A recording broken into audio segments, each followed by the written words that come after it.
pra quem é de boa noite. Ô bom dia pra quem é de bom dia. A bênção, meu papai, a bênção. Maculele é o rei da valentia. Ô boa noite pra quem é de boa noite. Ô bom dia pra quem é de bom dia. A bênção, meu papai, a bênção. Maculele é o rei da valentia. Oi, mas boa noite pra quem é de boa noite. Ô bom dia pra quem é de bom dia. A bênção, meu papai, a bênção. Maculele é o rei da valentia. Ô boa noite pra quem é de boa noite. Ô bom dia pra quem é de bom dia. A bênção, meu papai, a bênção. Maculele é o rei da valentia. Ô boa noite pra quem é de boa noite. Ô bom dia pra quem é de bom dia. A bênção, meu papai, a bênção. Maculele é o rei da valentia. Ô boa noite pra quem é de boa noite. Ô bom dia pra quem é de bom dia. A bênção, meu papai, a bênção. Maculele é o rei da valentia. Tindolele, lauê, cauíza. Tindolele é sangue real. Eu sou filho, eu sou neto de Aruanda.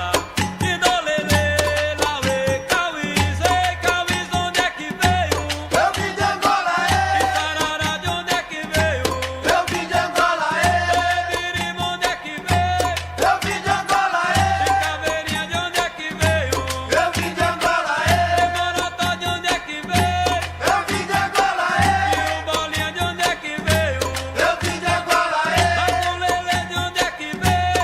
eu vim de Angola, E menino, onde é que veio? eu vim de Angola, O nago quando morre vai pra cova de Benguê. Amigo tão dizendo que o urubu tem que comer. Aqui babá, aqui lelê. Nego nagô pede mais que sariguê. aqui babá, Pede mais que sariguê. aqui babá, aqui lelê, nego na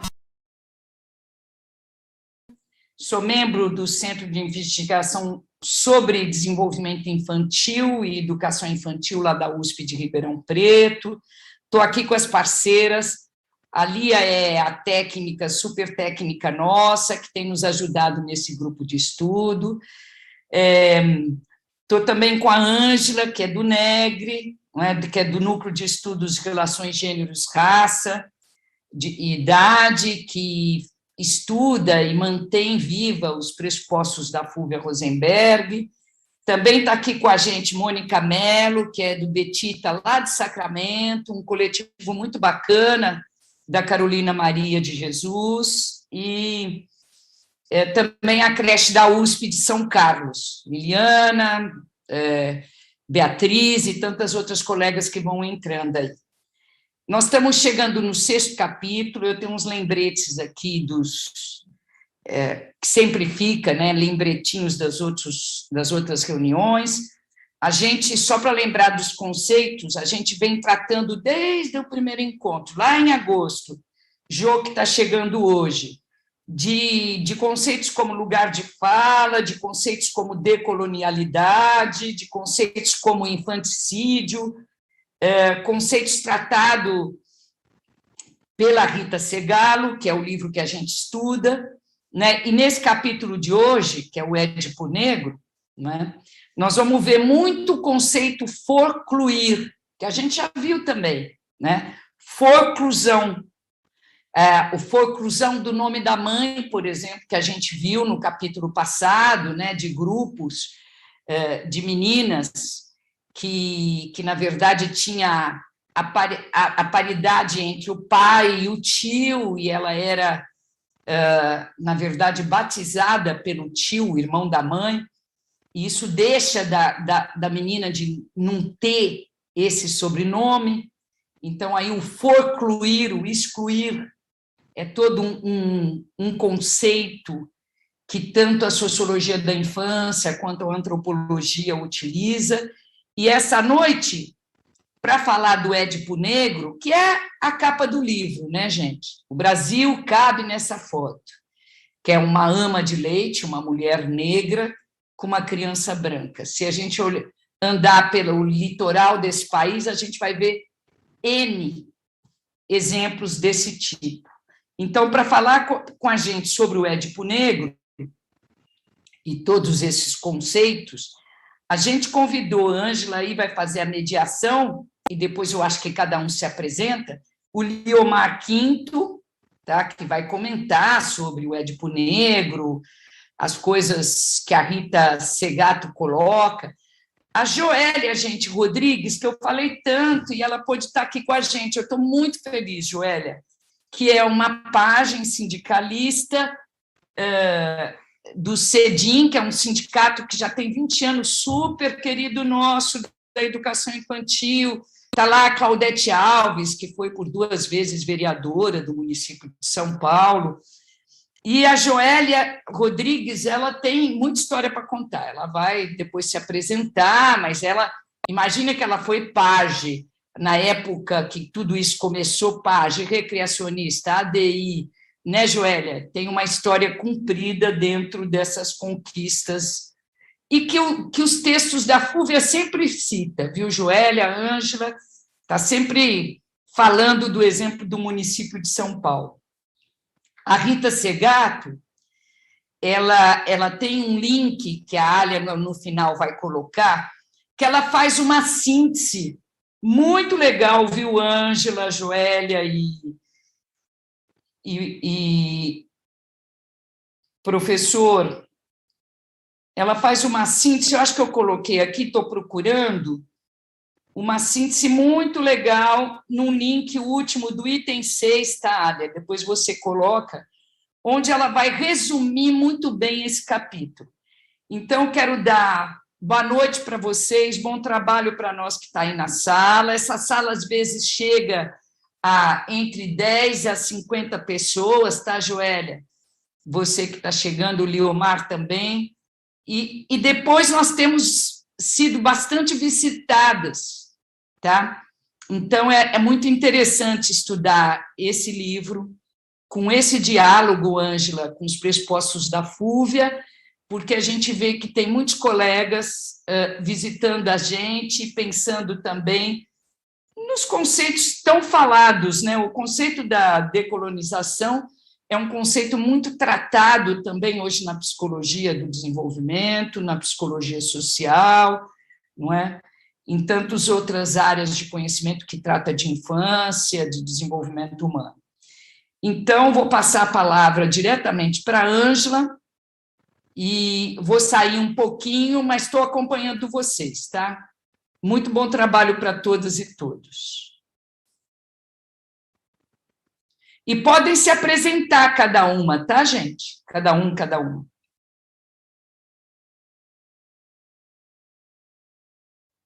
Ângela precisa abrir o microfone. Pronto, agora foi. Foi? Prazer, meu nome é Ângela, eu sou psicóloga, fui aluna do professor que vai falar agora, do Liomar Quinto. Eu estudei com a Fúvia Rosenberg no núcleo de gênero, raça e idade. A gente, né, a Ana Mello e eu tentamos manter um diálogo entre as categorias gênero, raça e idade e os textos da Rita Segato. Então, nesse texto, eu não vou falar propriamente das categorias, mas da imagem da babá, que a gente aprendeu em três dissertações do Negri. E eu vou só falar que a gente vai ficar com uns 25 minutos cada um para falar, é importante marcar o tempo, para a gente não se perder, que a gente tem que ficar até 7h30, tá bom? O que a Rita Segato traz? Ela traz uma definição, ela desenha essa mulher mãe, essa mulher pajem, essa mulher ama de leite, essa mulher ama seca, que a gente consegue visualizar essa mulher. E aí eu trouxe esse videozinho do Chico César, porque eu acho que ele musicalizou muito bem essa mulher, né? Inclusive, ela tem uma frase que o bebê se apega na imagem do texto a uma pátria-mãe jamais reconhecida. E eu acho que o Chico César é muito feliz nessa música que eu vou pedir para ela colocar para a gente. Pode soltar, Ayla. Eu sou o pai de Chico César. E Chico César, a minha esposa, é esta senhora aqui. E é a mãe de Chico César. Eita, Chico César toda a vida foi um bom menino, estudioso, nunca me deu trabalho. Essa é a nossa família, a família de Chico César.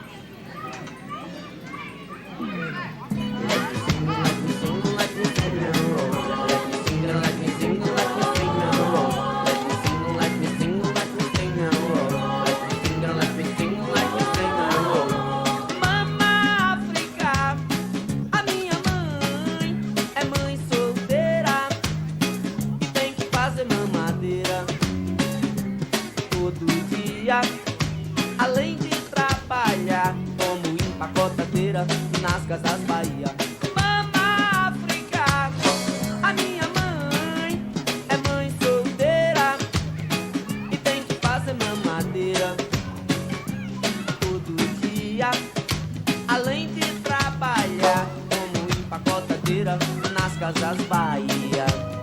Mama África tem tanto que fazer.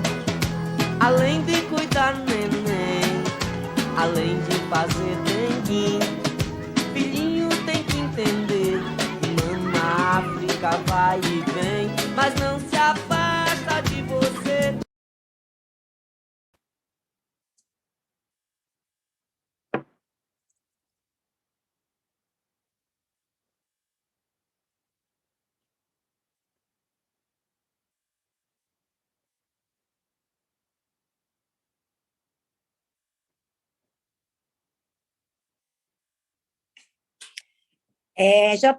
Então, vamos fazer o seguinte, eu vou falar do que a música dizia, né? O Chico César fala assim na música: Mama África, a minha mãe é mãe solteira, que tem que fazer mamadeira todo dia, além de trabalhar como empacotadeira nas Casas Bahia. Então, ele tá fazendo uma descrição de uma mulher que trabalha em casa, que trabalha fora, que tem que fazer mamadeira todo dia, e ainda tem que, além de várias outras funções, ela trabalha como empacotadeira nas Casas Bahia. Eu acho que ele descreve, eu acho que ele musicaliza muito bem a mulher que a Rita Segato quis mostrar para a gente. E qual foi meu itinerário nesse diálogo com a Rita? Eu fui buscando, né, esse templo histórico que ela vai mostrando essa mulher. E aí eu aprendi os seguintes nomes, né? Inicialmente, ama de leite, ama seca ou babá, porque daí, no decorrer do tempo, há uma impregnação do discurso higienista e abolicionista, mas não no sentido de abolicionista, de abolir a escravidão, mas de preservar as pessoas brancas, ela traz isso, né? Então, já vai caindo de moda essa ama de leite através do discurso abolicionista e higienista, né? Aí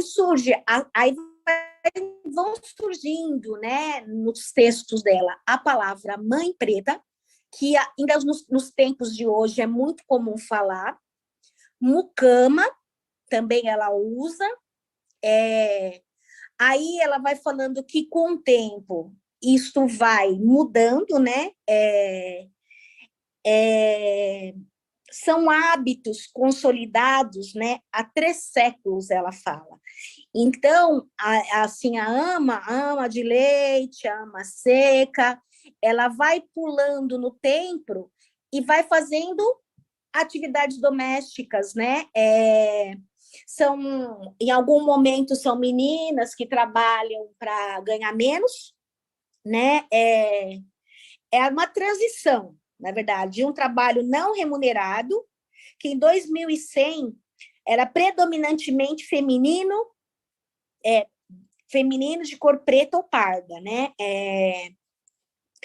Aí ela fala, pode deixar a primeira imagem, Alia, por favor, que é a do isso. Aí ela fala exatamente dessa imagem, desse abraço, né? Como se fosse de uma intensa relação amorosa, que daí ela vai entrar na questão edípica que eu não, nesse momento, não vai ser o meu itinerário, né? De uma relação edípica que precisa de uma tríade, que precisa de um pai, de uma mãe e de uma criança. E no caso da colonização brasileira, essa tríade era feita por uma dupla maternidade, que era a da ama de leite. E aí ela pega essa imagem como um mote para percorrer o texto, onde ela vai seguindo por vários caminhos, e eu segui o caminho até que eu chegasse a babá. Aí ela fala dessa imagem como se fosse de uma intensa relação amorosa, né, para entrar na relação edípica, né, que é uma das teorias de psicologia, mas, entretanto, ela fala que a constituição e a reprodução da psique brasileira, ela ocorre de maneira misógina e racializada, ou seja, esta figura do quadro, né, que exibe essa criança com tanto orgulho, ela não é reconhecida, né? Ela na relação edípica, ela é largada, vamos falar assim, não é o termo certo, mas ela é posta de lado, né?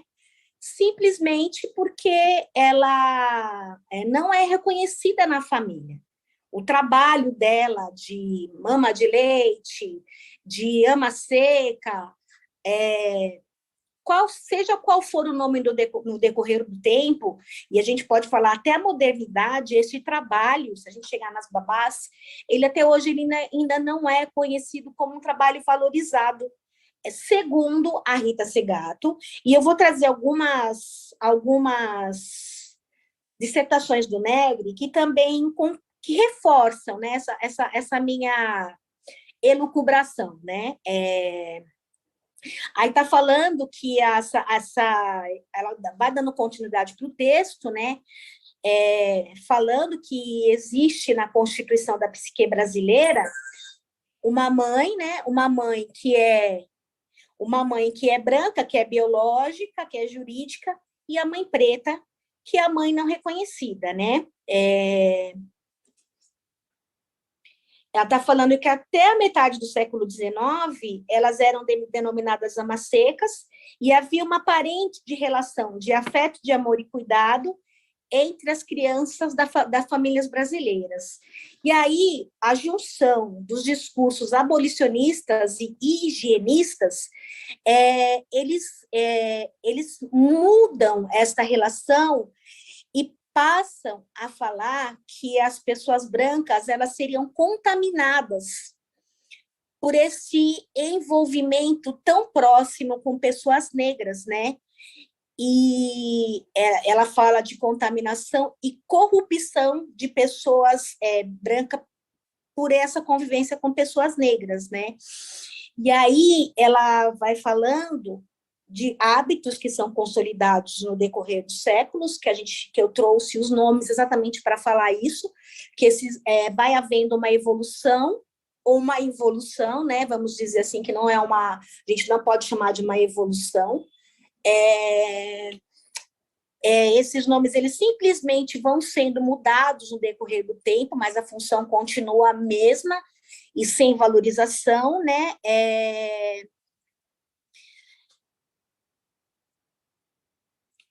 Ela fala, uma frase que eu acho, assim, eu achei muito de grande impacto, que ela fala que o trabalho da babá é um modo de vida no estado onde a lei não sustenta a justiça. O Estado sustenta até a ordem. E até hoje, esse mesmo Estado não resolveu a responsabilidade sobre a educação e o cuidado de crianças.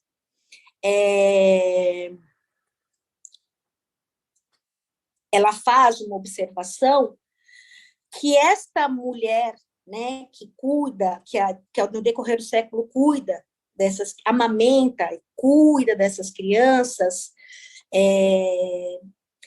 ela não tem os aspectos da sua subjetividade, eles não são conhecidos, e nem a sua inserção, ela é social, ela é discutida, né? Eu acho que depois a Joélia pode falar melhor das condições de trabalho, dos reconhecimentos que as pessoas têm de trabalho, né, de registro, e ela vai mostrando que isso, no decorrer do tempo, ele até melhora, mas só que esse valor social não aparece, né? Ela fala assim, que há um arrendamento do corpo dessa mulher, que já é um corpo colonizado por aluguel ou por salário. A maternidade transferida não é superada, mas sim introduzida em novas práticas. Aí vamos voltar lá em 2006, que esse dado é de 2006, ela fala que os trabalhadores e trabalhadoras domésticas representam 8% da população metropolitana. Em 94% eram pretos e 6,8% eram pardos, né? Então, ela fala que a maioria de cor preta ou parda, que são herdeiros das antigas amas de leite, hoje transformados em babás. Aí, ela vai falar desse apagamento desta babá no decorrer do tempo. E aí, só um pouquinho, volta de novo, Ayla. Volta lá no começo. Aqui dá para ver, né, claramente que é uma pessoa negra com uma criança branca. Segundo a autora, ela está até mostrando uma vaidade, né, em cuidar dessa criança, mas aí, como eu disse anteriormente, os discursos higienistas e abolicionistas, eles foram revertendo esse discurso e tentando distanciar essa intimidade, né, da criança branca com a ama de leite negra, né?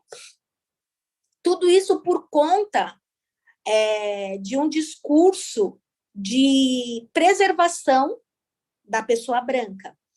E aí ela vai mostrando, através de fotografias, como vai ocorrendo esse apagamento. Ela cita no texto uma fotógrafa que vai mostrando essas fotos. Eu fiz esse PowerPoint porque eu me interessei por este apagamento. Então, vamos lá. Então, essa primeira é a foto, é o mote dela, que ela vai fazer toda, né, toda essa evolução, né, para falar da babá, para falar da relação edípica, para falar da psique do brasileiro, né? Então, ela ela começa com esse quadro é o mote para o pensamento dela, e aí vamos mostrando esse apagamento, tá, Ayla? Aqui é uma imagem antiga, mas aqui ainda tem acredito que uma ama de leite, pela data, com um bebê. Mas já está virando uma figura apagada, se a gente for analisar bem em relação à outra. Aí vamos descendo, Ayla. Aqui, ela dá duas explicações. Ela fala que a foto já consegue fazer esse apagamento da pessoa, né? Então, já tem um recurso fotográfico aqui e já tem um discurso falando que essa pessoa não pode aparecer, né? Aí, se vocês olharem, dá para ver a criança branca e uma mão negra, segundo a autora, segurando esse bebê, para que ele não caia. Mas ela também detalha que era muito importante que essa criança, para tirar essa foto e se manter calma, ela tinha que estar com alguém que ela tinha muita intimidade, e que normalmente essa pessoa era a ama de leite, né, ou a ama seca, né, e aqui dá para ver nitidamente uma mão, né, segurando a criança aqui, mas por trás é uma pessoa negra que não aparece. Pode passar o próximo, por favor. Esse daqui também mostra um apagamento, né? A criança branca, a página negra aqui mostra as mãos, mas já não se mostra mais o rosto, porque, em termos atuais, seria politicamente incorreto, tá? Eu acho que agora é a última, que eu acho que é a mais marcante, pode por favor, Ayla, que eu acho que é a mais marcante, eu não sei se vocês conseguem enxergar direito, mas nessa imagem a gente só vê a criança, nitidamente. Eu achei essa imagem muito marcante.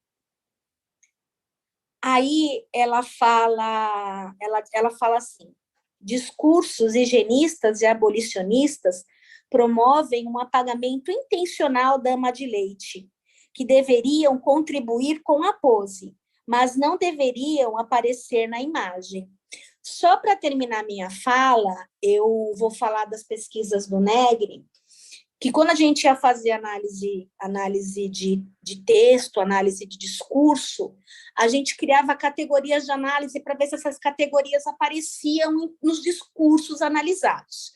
Sobre educação e cuidados de bebê, nas 3 últimas pesquisas, a babá aparece em uma dissertação sobre discursos de avós, a palavra aparece 167 vezes. Na minha dissertação, que eu estudei discursos políticos sobre educação infantil, ela aparece 17 vezes. E numa dissertação sobre, que eu acho que é a mais relevante para o nosso tema, e numa dissertação sobre educação e cuidados de crianças na revista Pais e Filhos, ela aparece... Deixa eu só dar uma olhada aqui. Ela aparece 17 vezes. E aí, eu vou trazer exatamente a fala da autora, eu não peguei o nome dela, mas eu posso pegar. Ela fala assim: a mulher leitora da revista Pais e Filhos é branca, e o que se pode elucubrar por meio das fotos das mães com seus bebês, ela afirma que ela é branca, que é o que a gente pode elucubrar através das fotos. Ela estudou 40 anos da revista Pais e Filhos, que eu acho que as pessoas mais ou menos já ouviram falar, que é uma revista sobre puericultura, né? Que ensina sobre como cuidar do bebê, do nascimento, até a mãe ir trabalhar. E aí, ela fala que entre essas figuras aparece a figura de uma babá. Mas essa figura, ela aparece repetida, é a mesma figura de uma mulher negra que está passeando com o bebê.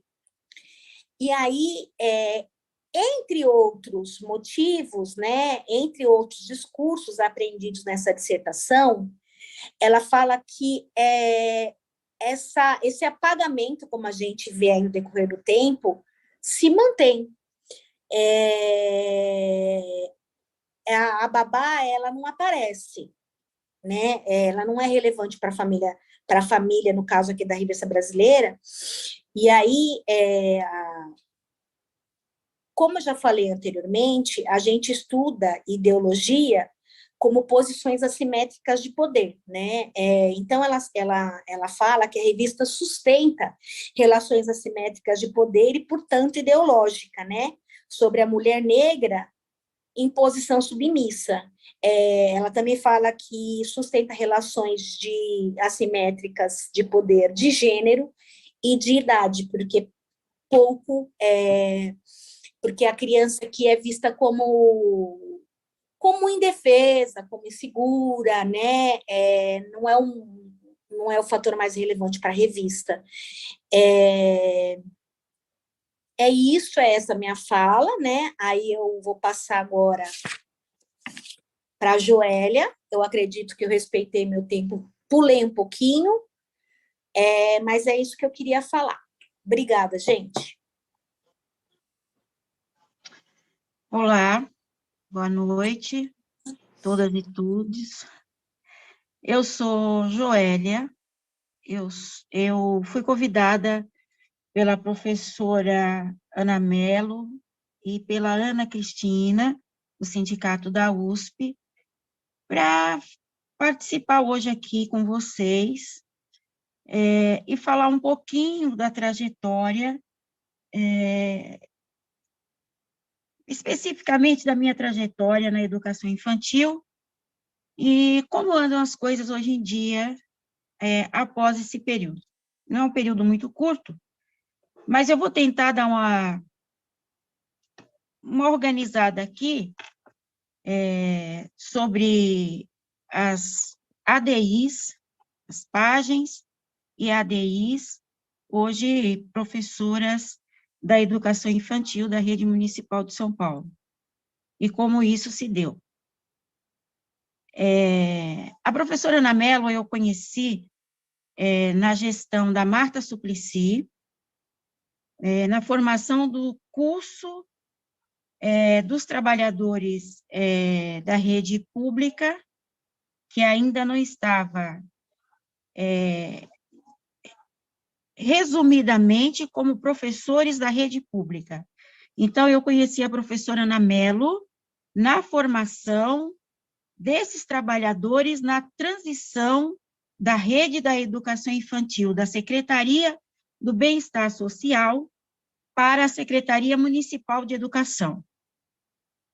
E voltei a encontrar com a professora Ana Mello, agora, além de professora sindicalista, na Câmara Municipal de São Paulo, e ela me convidou para estar aqui hoje, dando algum depoimento para pesquisa, onde isso poderia respaldar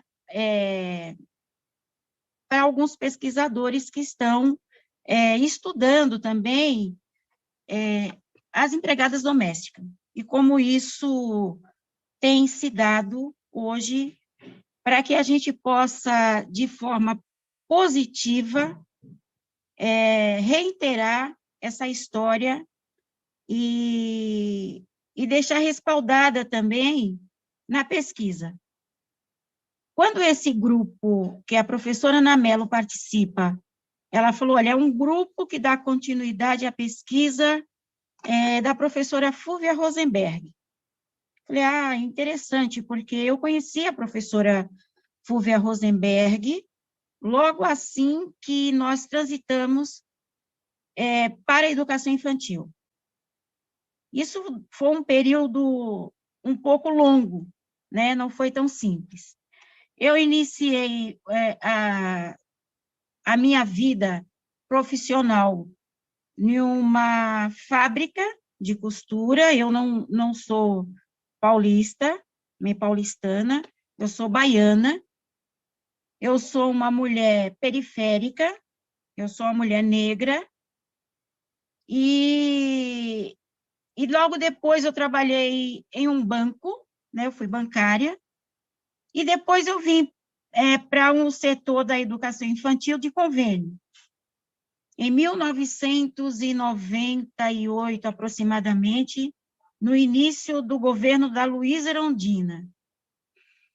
E eu me filiei ao Sindicato Geral dos Trabalhadores Público, que é o Sindicep, onde eu me encontrei com a Claudete Alves, que é uma companheira, uma de nós, que também fazia parte desse mesmo universo, mas ela num campo já bem diferente, ela já era sindicalista e presidia o Sindicato dos Trabalhadores Público Municipal de São Paulo, o Sindicep. Eu me filiei no sindicato logo após prestar o concurso público para a Secretaria do bem-estar social para trabalhar em creche. E encontrei com a Claudete nesse sindicato. Eu fui até lá porque a gente tinha um sonho. E o sonho era fazer a formação pedagógica, porque eu trabalho nos centros de educação infantil, ou seja, as antigas creches tinham um trabalho pedagógico não reconhecido e não remunerado. Tá? Era um trabalho de cuidar, mas nesse trabalho de cuidar já existia o trabalho de atividades pedagógicas. E um professor, para toda a creche, acompanhava e orientava. Naquele período, tinha pessoas que já tinham ensino médio, tinha pessoas que tinham ensino superior e tinha pessoas que tinham ensino fundamental. Era a realização de 3 concursos públicos. E eu fui até o Sindicep, eu me filiei, e encontrei com a Claudete, e a Claudete falou assim para mim: ô, companheira, vamos lutar. Naquela época existia um curso chamado Técnico de Magistério, para que todas nós possamos fazer o técnico do magistério, mas o nosso empregador tem que custear isso. Vamos cobrar da prefeitura? Eu achei muito interessante, porque eu já tinha ensino médio, e eu queria cursar a faculdade de pedagogia. E naquele período não tinha condições. Poucas pessoas que têm a minha idade hoje tinham acesso às universidades, condições de fazer um curso superior. Se fosse particular, era muito, muito caro. E se fosse na universidade pública, era muito difícil você conseguir uma vaga. A gente vinha das escolas públicas, né, da periferia. Então, eu topei, e eu comecei a militar ali. E depois, no sindicato, a Claudete sempre foi muito, muito guerreira, politizada, já presidiu o sindicato, e nós tiramos em uma assembleia que ela deveria sair candidata a vereadora. E sem muito recurso, com a piruinha velha, aquela piruinha branca, compridinha, a gente começou uma campanha política e ela ficou na suplência. Mas a Claudete fazia a faculdade de pedagogia e ela tinha um projeto, que foi o TCC dela, que era transitar a rede da educação infantil para a rede pública de educação municipal. E o projeto tinha o número 611, e que depois a gente conseguiu eleger a Claudete na suplência. 1 ano e meio depois ela assumiu como vereadora, e ela colocou esse projeto em pauta para que fosse aprovado e transitar a rede para a educação. Não foi uma luta pequena, não foi uma luta fácil, isso durou de 2022 a quase 2024. Era um pau todo dia, não tinha aceitação, mas a prefeita na época era Marta Suplicy, e ela disse sim. Ela queria, ela estava introduzindo na cidade de São Paulo, já era Lula presidente, os céus, nas periferias de São Paulo. E foi nesse período que eu conheci a professora Ana Mello, porque ela fazia parte da equipe da USP, da Vanzolini, que logo após aprovar o projeto 611, que hoje é a lei 13754, que é da autoria da Claudete, e é o TCC dela, nós conseguimos fazer isso. E eu conheci a professora Ana Mello nesse trânsito, né, junto com a professora Cida Pérez, que era secretária de Educação, Claudete na Câmara, Marta na Prefeitura, e nós éramos um grupo de 7.800 mulheres. 90% dessas mulheres, mulheres negras, né? E nós éramos pajens, e os alunos nos chamavam de tia. Nós éramos tia. Tia sim, professora não. Era esse o lema. E nós tivemos que reverter a história. Além de transitar, a gente tinha vários adversários, inclusive os sindicatos da educação, que não aceitavam, e muitos não aceitaram até hoje essa transição, essa formação, e várias companheiras começaram a se filiar a esses sindicatos. E eu, um dia, falei com a Claudete, Claudete, não dá para a gente ficar num núcleo que chamava na Educa, pequeno, no gabinete dela.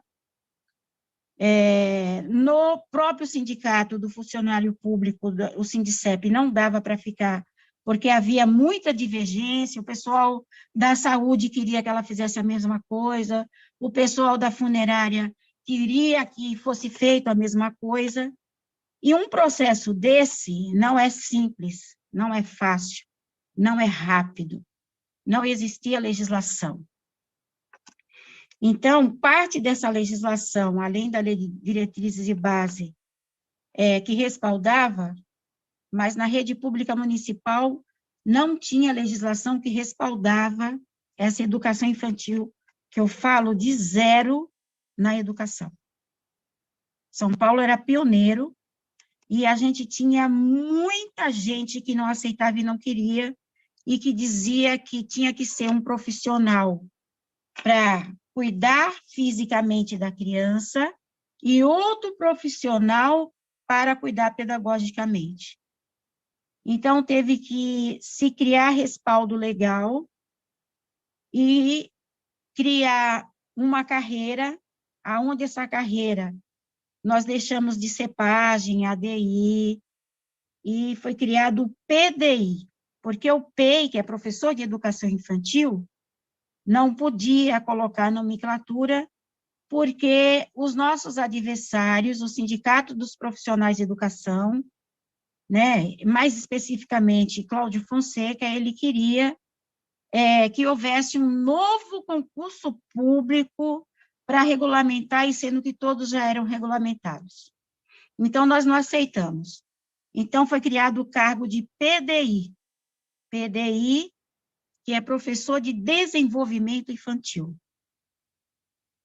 Aí foi criado um plano de cargo, carreira e salário. Eu vou pular bastante, tá, gente? Porque eu estou vendo aqui o adiantado da hora. Foi criado um plano de cargo, carreira e salário, reestruturou o Estatuto do Magistério, não é? E se criou a carreira do PDI, com jornadas, salários, hora de estudo, e revogou o Estatuto do Magistério e foi colocado uma lei, que hoje é a lei que rege a educação no município de São Paulo, que é a Lei 14.660, que é o Estatuto do Magistério do governo Luiz Erundina, reestruturado para se encaixar a educação infantil transitada para a rede pública municipal. Para isso, nós tivemos que criar um sindicato. Porque se nós fôssemos para o sindicato tradicional da educação da rede pública municipal, o presidente queria revogar a lei. Se nós fôssemos para o outro sindicato tradicional, a Profem, também não tinha acordo. E não existia um sindicato, porque o outro que nós iniciamos era do funcionalismo geral. Não existia um lugar para nós que cuidasse especificamente do cargo, carreira e salário, e da qualidade, antes desse cargo, carreira e salário, da qualidade e o atendimento à criança pequena na rede pública. Tudo era muito novo, tudo não tinha lei, tudo não encaixava. E nós tivemos que lutar para fazer isso acontecer na cidade de São Paulo, no município de São Paulo. E esse processo, ele não foi pequeno, ele não foi fácil. E nós temos hoje o CEDIM. O CEDIM hoje, ele é reconhecido, é respeitado. Hoje é proibido dentro do CEDIM a gente falar creche. Nós não usamos a palavra creche, nem pagem, e nem tia. Hoje nós somos professores e o nosso sindicato é o Sindicato dos Educadores da Infância, SEDIM, e nós somos professores de educação infantil. Bom, essa não é a realidade em todos os estados e municípios do Brasil, não é? Sindicato de Educação Infantil, que nós conhecemos, só existe o SEDIM. Nós recebemos, Claudete recebe muita demanda do país inteiro, pedindo, abre uma sede aqui na Bahia, abre uma sede em Recife, vem para Limeiras, vem para Campinas, vem... Então, assim, para explicar como isso se deu. Aqui nós gostaríamos que o prefeito fizesse. Mas, para que isso aconteça, tem que ter vontade do poder público, tem que dizer sim, né? E naquele período, com a Claudete na Câmara, com a Marta prefeita, com Lula presidente do país, foi possível. Eu sei que muitos companheiros e companheiras, pajem, que ainda tem muito babá particular, as empregadas domésticas, a maior parte desses trabalhadores e trabalhadoras, nós sabemos a cor da nossa pele, e nós sabemos o quanto é difícil se regulamentar uma carreira com cargo, carreira, salário e direito, não é? Nós estamos agora em um momento, e eu já vou concluir, porque às 19 horas eu tenho que entrar em outra reunião sobre a PEC 32 do governo federal, que vem aí, destruindo com os direitos, não é? Já teve uma reforma da Previdência, nós agora estamos em um momento eleitoral político muito, muito, muito importante, talvez o mais importante de toda a história que eu já vivi no Brasil, talvez seja este, para que não haja um retrocesso maior do que a gente já teve, e para que o Brasil não desça ladeira abaixo. E para que nós não voltemos a uma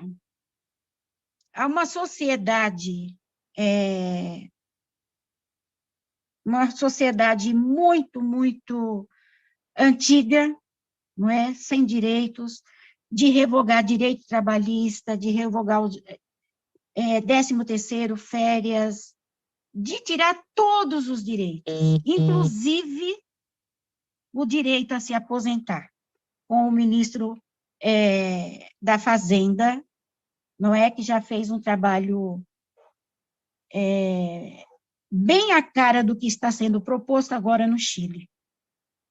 Então, a gente precisa prestar muita atenção, não é, quando um grupo de pesquisa tão importante quanto esse, né, porque a professora Ana Mello me falou das domésticas, e o projeto de lei das domésticas, ele foi um projeto de lei aprovado no governo Lula-Dilma, um projeto de lei que regulamenta e retira, não é, de um setor da sociedade, né, higienista, burocrática, colonialista, que escraviza pessoas e que não querem pagar.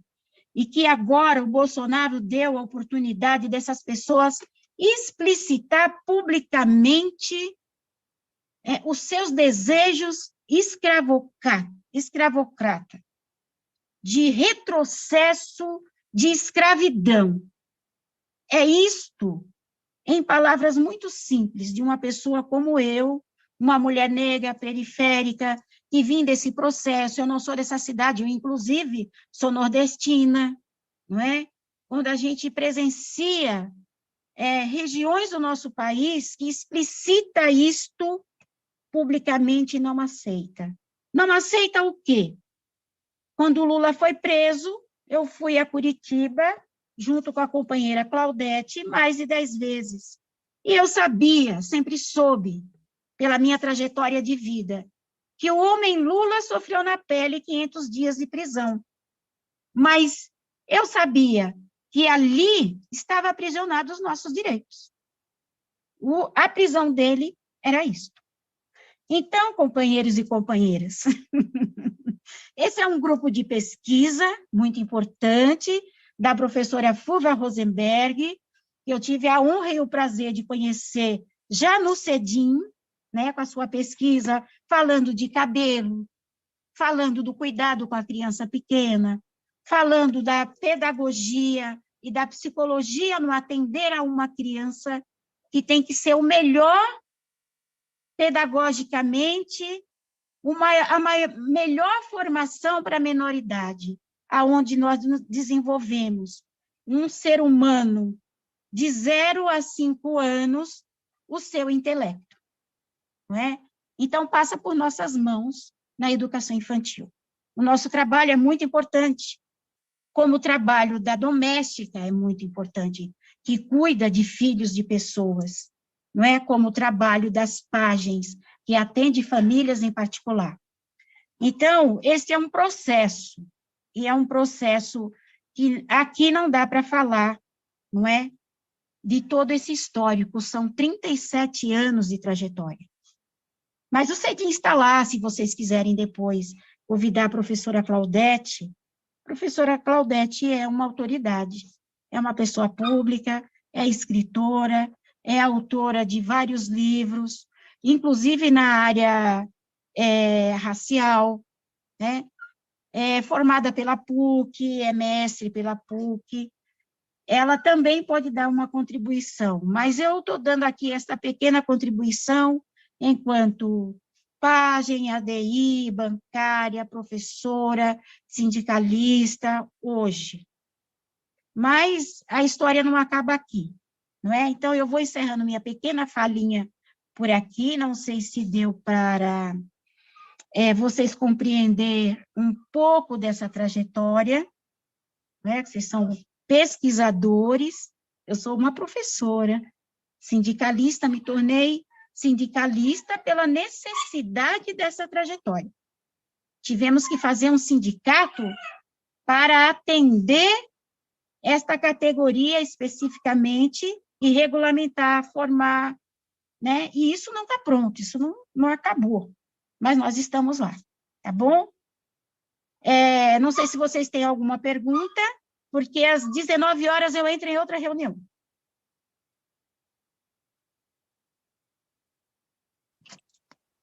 Ô, Joélia, eu tenho sim. No texto, a autora ela faz muita questão de mostrar essa relação colonial que ainda persiste com outros nomes, em relação à babá, em relação à doméstica. Eu diria que agora a doméstica passeia com cachorro, cuida de idosos, eu ainda acrescentaria esse a mais, né, nesse trabalho. Eu queria dizer, assim, saber só onde você concorda, onde você discorda. Você poderia falar um pouquinho só? Eu concordo, não é? Para quem, por exemplo, trabalha em uma casa de família, para quem ainda persiste em territórios mais fechados. Na rede pública, enquanto professora, a gente tem alguns lances ainda de pessoas que chegam e não reconhecem enquanto trabalho, não é? Porque o tempo todo tem aí um movimento de tirar da rede pública, de voltar a ser convênio, não é? Convênio trabalha 8 horas, atende as crianças de uma forma não tão qualificada quanto na rede direta, porque na rede direta você tem uma jornada de 5 horas com a criança, 5 horas de estudo para planejar a proposta pedagógica e aplicar com as crianças. O nosso trabalho é cuidar e educar. Não vem uma ATE, um auxiliar te ajudar a trocar uma criança, não. Esse é o seu trabalho. tem que ser a melhor formação para atender essa criança pequena. Tem que ser com qualidade. Esse foi o foco. É a melhor formação para a menor idade, para ter a melhor qualidade no atendimento e desenvolver essas crianças da melhor forma possível. Então, eu digo que os 480, quase 490 centros de educação infantil direto da rede pública, eles são hoje de excelência, tá? E a maior parte é convênio.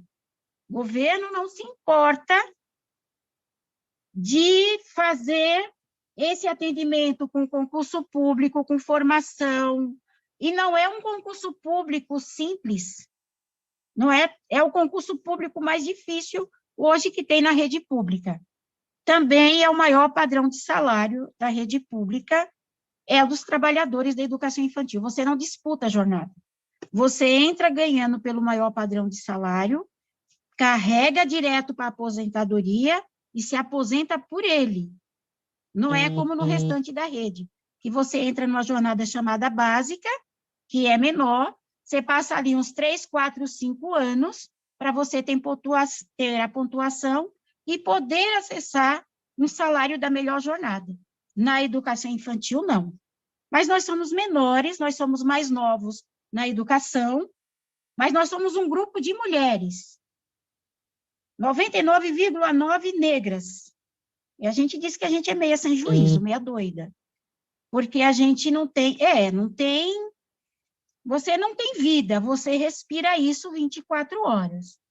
E o foco é atender as crianças com a melhor qualidade possível, mas de olho na formação, nesse atendimento, primeiro às crianças. E depois aí a gente cuida também do plano de cargo, carreira e salário. Em tempos de Bolsonaro, não é? Não dá para dormir. E o retrocesso é muito grande, não só para as trabalhadoras da educação infantil, mas na rede da educação pública em geral. O retrocesso é muito grande. Por isso, companheiras e companheiros, para quem é Lula, é 13, é Lula, é Haddad. É a nossa única chance de melhorar esse país, tá bom? Beijo para vocês. 18h59, 19 eu tenho que estar na outra reunião. Dimélia, obrigada, foi muito relevante a sua contribuição, viu? Muito obrigada. Disponha, beijo a professora Ana Mello, beijo a todo o grupo. Tá joia. Leomar, vamos agora? Vamos nós?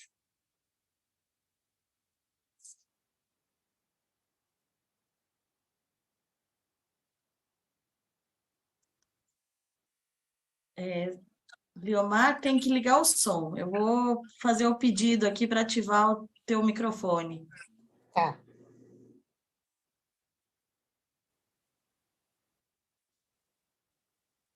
Aí, Estou com pronto. som.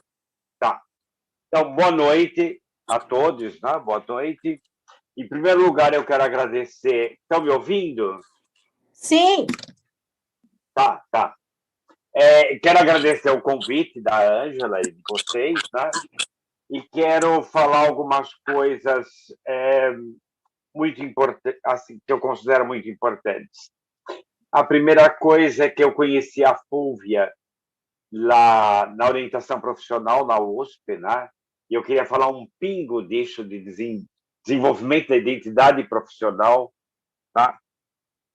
A segunda coisa, eu queria falar que hoje eu mandei um vídeo para umas tantas pessoas, para a Ângela, inclusive, e que começa falando a fala do Darcy Ribeiro em relação à educação das crianças, em relação às universidades, em relação ao povo brasileiro, e depois vem toda uma música belíssima falando disto. E uma aluna que foi amiga da Ângela, né, estudou junto com a Ângela, me manda de volta dizendo que ela, a partir das nossas discussões, eu fui professor lá dessa escola de TTP, Teorias e Técnicas Psicoterápicas de Orientação Profissional, e falava muito dessa nossa formação de Brasil.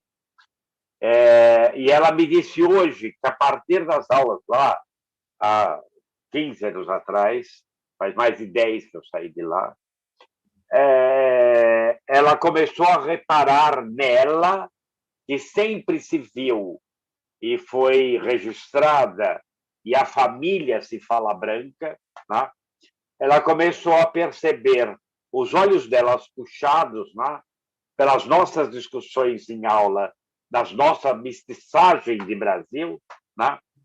E aí ela foi investigar, e aí hoje ela me disse que descobriu um avô, segundo a linguagem dela, um avô mulato, né? Que tinha alguma ascendência indígena e por isso ela tem os olhos puxados. Bom, e aí conversamos um monte, eu estou muito emocionado, fiquei muito emocionado com tudo isso. E é um pouco disto que eu quero falar hoje, né? Desta nossa trajetória de Brasil.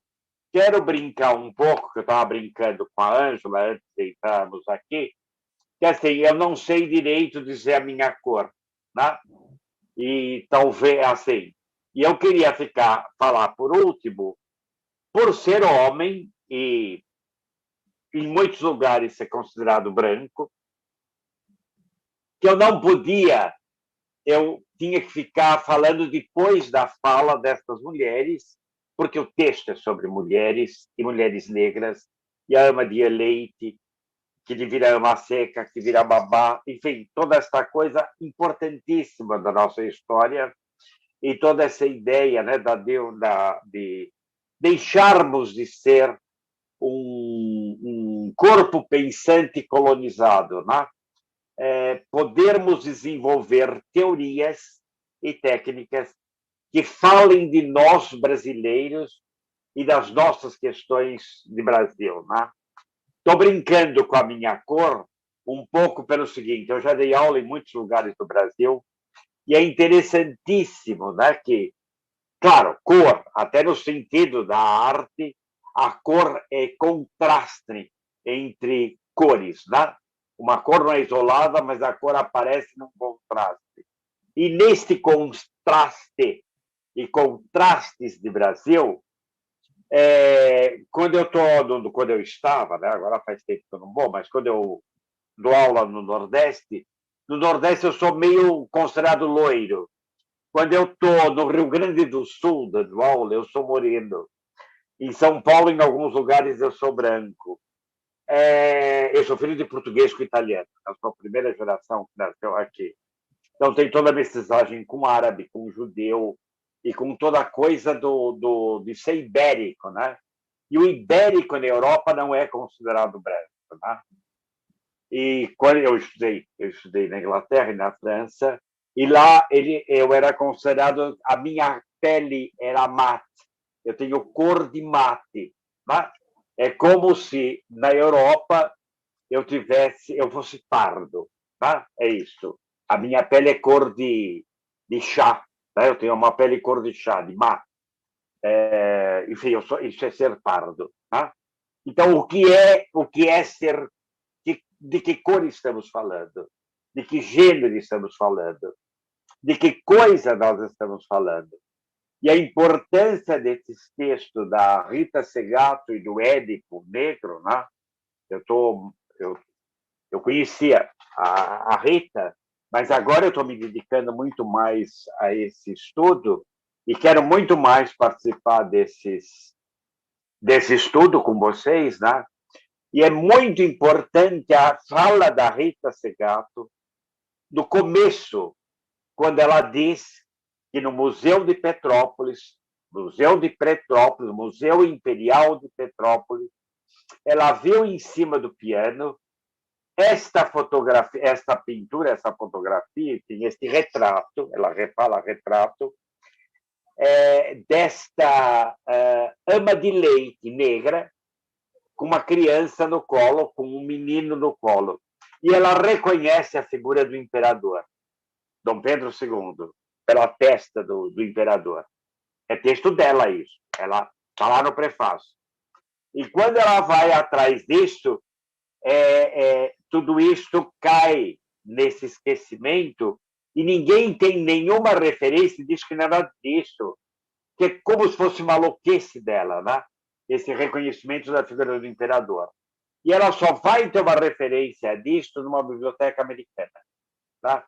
Então é muito chocante, né? Isto, a fala da Ângela nesse sentido, né? Dos esquecimentos no Brasil, e a fala da Josélia, desculpa, a moça que falou depois de você, desculpa trocar o nome dela, me perdoe, por favor, eu não consegui gravar o seu nome direito, me desculpe, por favor.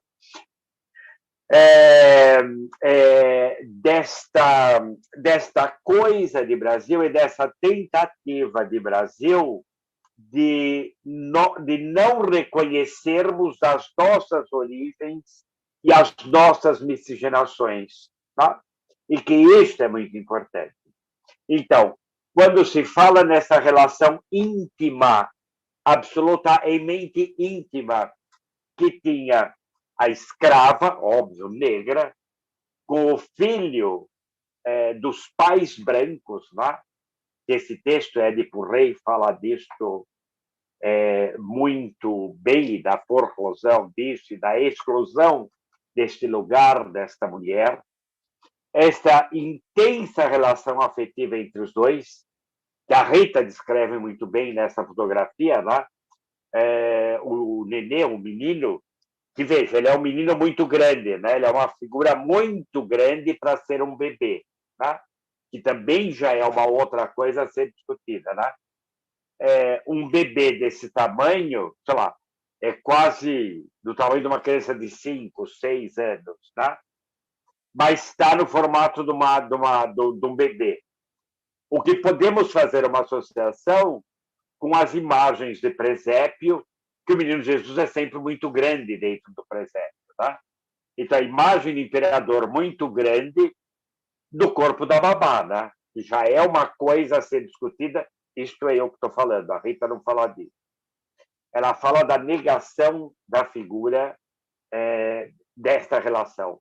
A relação tão íntima e afetiva deste branco com a ama de leite negra, e que depois tem que ser excluída do psiquismo e da vida afetiva e da vida social destas pessoas que vivem na casa grande, porque a criança cresce e ela tem que ser separada da ama, né? E aí esta ama foi sendo excluída no Brasil Império e no Brasil, digamos, da escravatura, né? Com a abolição da escravatura e depois da proclamação da República, começa todo esse processo de exclusão ainda maior desta figura, tá? E todo o processo de utilização que a Ângela mencionou brilhantemente e que eu só quero reforçar um pouco mais, eu quero dar mais voz a isto, né? Que eram as críticas que eram feitas à criança branca amamentada e cuidada, aí não pela ama de leite, mas a ama seca, né? Quando não era mais amamentada, pela negra, porque a criança aprendia hábitos e maneiras e o falar de pessoas menos educadas. Então, a coisa do brasileiro, né? De querer ser branco e afastar essa educação na origem lá atrás, africana e indígena. Né? E isso é muito sério. Claro que isso não se vive só no Brasil. Fora do Brasil também se vive isso, né? Em termos da forma de falar e das classes sociais. Né? A linguagem como uma determinação da posição social e do lugar de senhor, patrão, escravo ou empregado, né? Por exemplo, na Inglaterra, com o Cockney, enfim, em todos os países, com esta diferença de lugar social pela fala, pelas boas maneiras, pela forma de se vestir, enfim, por todas essas coisas que cada um de nós ocupa este lugar e está inserido num lugar, né? E claro que vocês me veem inserido num lugar, como cada um de nós vê cada um de nós inscrito num deste lugar social, né? E lógico, eu sou homem, posso ser considerado branco, sou professor universitário, estou num lugar. Não quer dizer que eu acredite nesta construção desse lugar. E esse texto do Édipo Negro é tão importante porque vai mostrar exatamente estas transposições, né? E todo o texto da Rita, né? Que a sua fala, Ângela, é muito positiva nisso, e a fala da Joélia também é muito importante nesse sentido, né? Porque se diz, né? A mulher que deixa de cuidar do seu filho para cuidar do filho da outra mulher de outra classe social. O mesmo que se fala da professora que deixa de cuidar do filho dela para ir cuidar do filho da outra mulher na escola, né? E que interessante, temos que pensar aqui no Brasil, né? Esta coisa da ama seca, da professora, sempre esse lugar da mulher como uma outra função do lugar de mãe. E pela misoginia, né? Por toda essa questão de classe e de lugar que a mulher ocupa. Esta mulher que vai cuidando de outro, que fica nesta sombra da mãe, né? Por um lado, sacralizada como a mãe que cuida, e por outro lado, desprezada porque é só uma mulher que tem obrigação, então, de cuidar.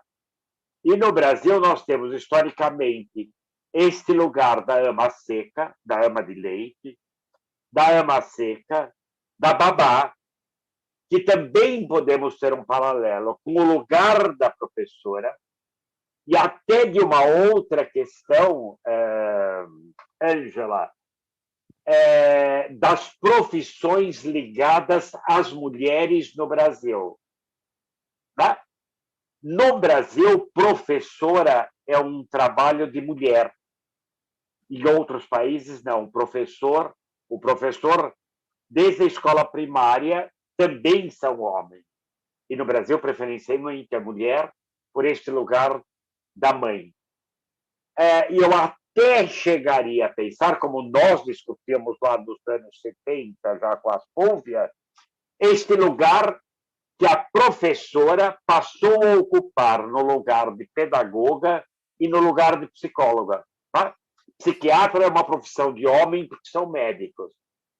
Psicologia é uma profissão de mulheres e é continuação da professora e do curso de normalista, né? Do curso de professora lá dos anos 60 e 70. Né? Eu estou abrindo todas essas questões para discussão, não estou fechando a discussão, não estou me atendo a falar do texto especificamente, porque o que está no texto e vamos continuar discutindo. Quero ampliar essas questões, que é um lugar de fala, né? E, por exemplo, como homem, existe uma certa desvalorização por estar numa profissão dita feminina, né? Por ser psicólogo e sempre fui professor, né? E quero brincar com algumas falas que eu ouvi a vida inteira, né? Pessoas que a vida inteira me perguntaram, mas você não trabalha, você só dá aula? Então, ser professor é uma coisa tão desqualificada, é uma coisa tão de menor e na pior fala possível, tão de mulher, que assim, você não trabalha, você só dá aula. Tá?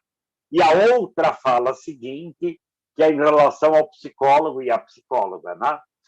Quer dizer que você fica lá sentado conversando, você ganha com conversinha, que era o texto da Joélia, falando da desqualificação da profissão do educador. Né?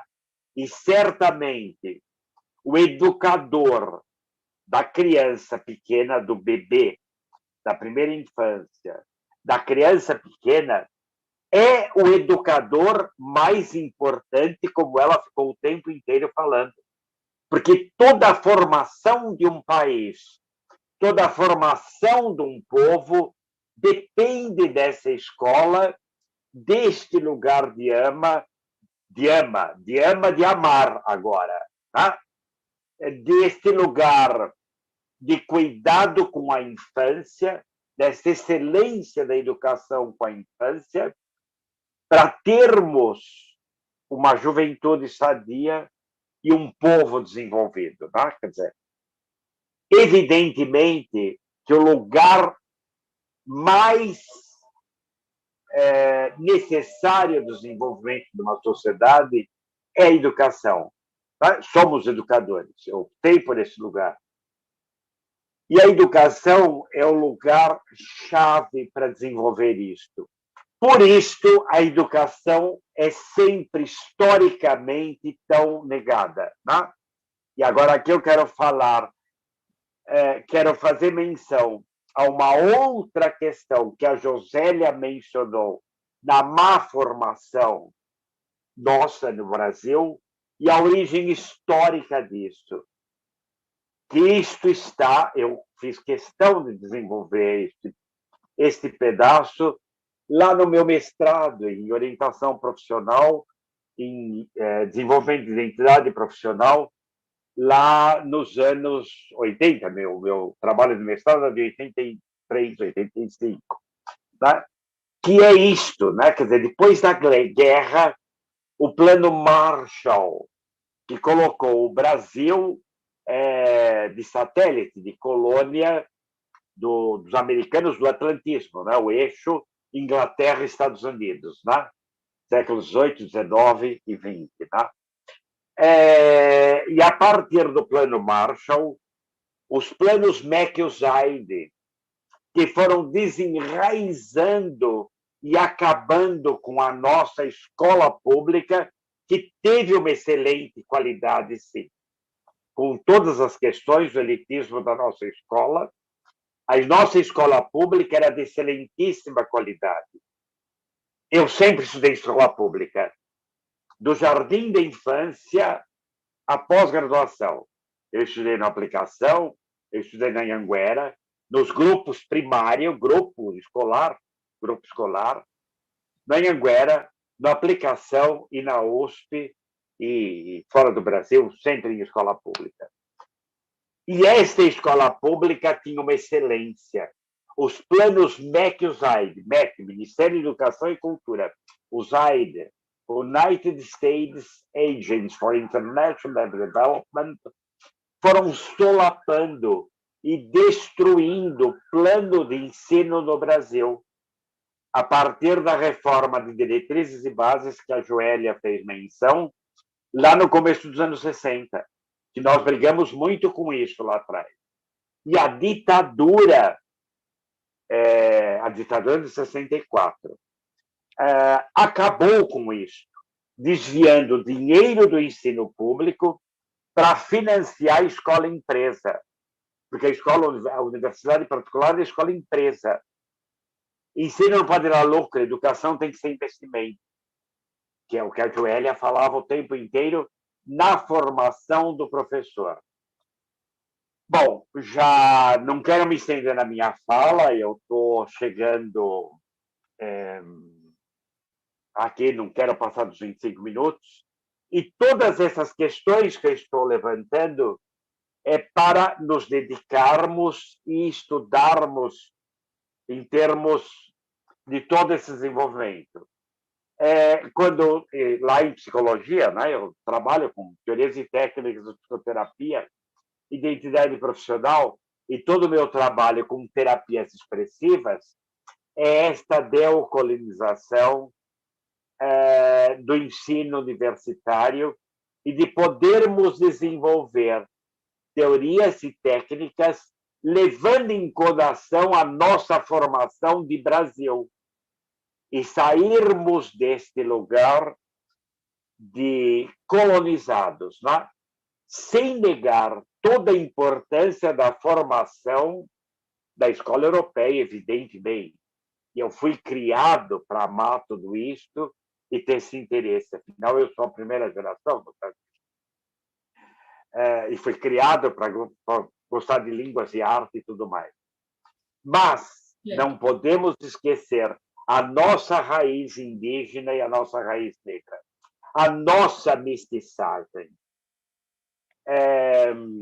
Claro que eu fui pontuando coisas na minha fala que eu considero importante para discutirmos e incentivar todos esses nossos estudos. Óbvio que 1000 coisas podem ser questionadas e claro que eu fiz resumos e fui pensando pequenos pontos nesses nossos 500 anos de desenvolvimento do Brasil. E para encerrar, eu quero tudo isso que ela falou, né, do governo, dos governos mais libertários, especialmente o governo Lula e Dilma, e o horror que estamos vivendo desde o golpe de 16 para cá, né? Esta importância do Brasil e da nossa mestiçagem como uma experiência antropológica no planeta. Nós somos... O planeta é todo muito mestiço, mas nós, no Brasil, somos meio que o único país no mundo que temos essa intensidade tão grande de miscigenação e de mestiçagem que permite, então, vejam que interessante isto, a dialética dessas relações. Por sermos um povo tão mestiço, é que pode-se, então, privilegiar uma cor, vamos chamar de cor, em detrimento de outras cores, tá? Porque entre, vamos dizer, o negro africano mais puro e o ariano mais puro caucasiano, vamos pôr nesses dois lugares, existem montes de intensidades de coloração de pele, que todas são brasileiras, né? Todos são possíveis no Brasil, e raramente nós temos um negro puro africano ou um branco puro ariano. Eu brinco, talvez em Curitiba tenha 2 ou 3 arianos puros, né? Como talvez na Bahia você encontre um negro puro. Então, nós somos já esta mestiçagem. E é exatamente por essa mestiçagem que dá para tentar, num momento histórico, né, todo mundo tentar se encaixar no branco, ou num outro momento histórico, todo mundo tentar se encaixar em outras cores. Tá? E eu estou querendo chamar a atenção da valorização, sim, do negro, do índio, do branco, mas da nossa valorização de mestiços. E a nossa coisa, nós somos um povo forte porque somos cachorro vira-lata, porque somos bicho mestiço. Olha, Mara, eu vou te interromper, né? Porque a Ana Mela fez uma pergunta e qualquer um de nós dois podemos responder. Ela falou para a gente tentar trazer, né, essa ideia da babá, da página para o presente, que elas ainda são colonizadas, assim, na minha interpretação da pergunta dela. Entendeu? Que ainda andam uniformizadas. Hoje se fala isto.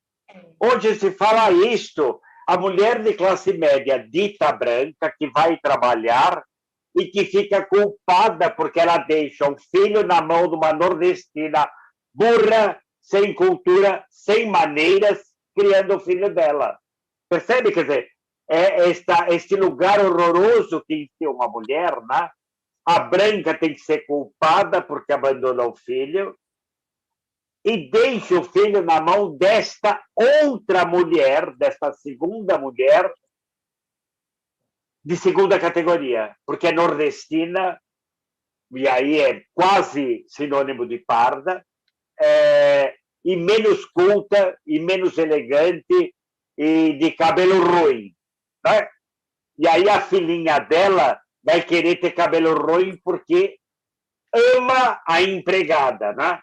Percebe? Quer dizer, eu tenho 1000 outros exemplos assim de inversão de homens e de mulheres, não só de cor, de mulher para mulher, mas questões de homens e mulheres, tá? Eu acho que tudo isso é super importante, Ana Mello. Obrigado por ter dado chamado a atenção para mais isto, né? Quer dizer, porque essa questão da babá, da mulher, da professora... Eu vou usar uma música do exatamente Cazuza. a música. Eu vou usar a música do Cazuza, que ele fala assim: eu vejo o futuro repetir o passado. Eu vejo um museu de grandes novidades. Eu acho que o texto da Rita Segato, ela consolida relações de gênero, relações de raça, relações de idade, e ela mostra de uma maneira muito clara essa relação colonializadora que transpassou o tempo e é onde chegou até os tempos modernos. E esse apagamento da memória, né? Quer dizer, não poder se dizer que a fotografia em cima do... Para mim, isso é absolutamente icônico de Brasil. Isso é um emblema do absurdo e da maravilha e do horror que é o Brasil. Não se pode negar. Quer dizer, por que precisa se dizer que a fotografia que está em cima do piano no Palácio Imperial não é de uma negra com o Dom Pedro II no colo? Né? Por que tem que se apagar a imagem do Dom Pedro? Compreende? Entende a loucura? Por que precisamos apagar tanto a nossa história? Tá? E se a gente for um pouquinho pensar, o Dom Pedro I era tão branco assim. Percebe? Quer dizer, Dom Pedro I já era mestiço também. Tá? Enfim, tem muito mais coisa, entre aspas, podre na nossa história. E é esse podre que é o nosso valor. Eu quero trazer a riqueza do podre, não o lado negativo desse nosso lado podre.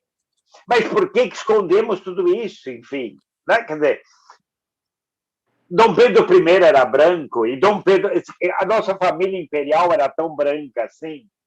Compreendem? Quer dizer, somos mestiços mesmo. Né? Leomar, eu vou ter que te interromper, porque deu nossa... Não, tudo bem, perfeito. Ana Mello, claro. Filme da Regina Casé, que eu já comecei a assistir, A Que Horas Ela Volta, que é uma inversão de valores. A filha da empregada, ela entra com uma visão completamente diferente, né, do que é ser uma empregada doméstica. Eu lembro do filme mais ou menos, ela tá sugerindo esse filme. Obrigada pela sua participação, obrigada por que você trouxe aí para a gente pensar. Muito obrigada pela participação da Joélia também. Eu acho que a gente conseguiu consolidar o texto. Acredito que dentro do que eu li, a gente quero continuar participando. Tá Eu quero bom, continuar estudando com vocês. Tá, faltam poucos textos, mas a gente pode continuar esse diálogo sim. Leomar, muito obrigada pela sua contribuição. Gente, até a próxima, até daqui a 15 dias. Beijo!